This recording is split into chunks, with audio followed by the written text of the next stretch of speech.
Satu yang nanti mereka nak menggenggam ijazah bergelar seorang doktor dan graduan daripada program MBBS.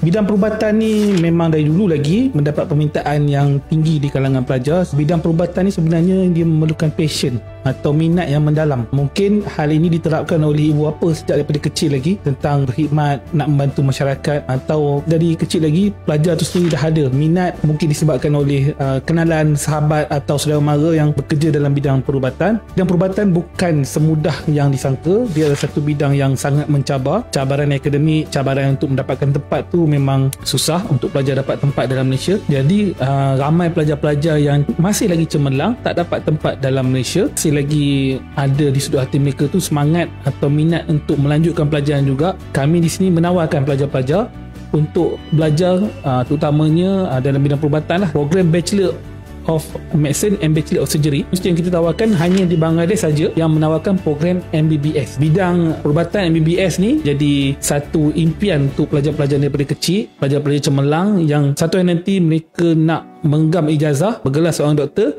dan graduan daripada program MBBS.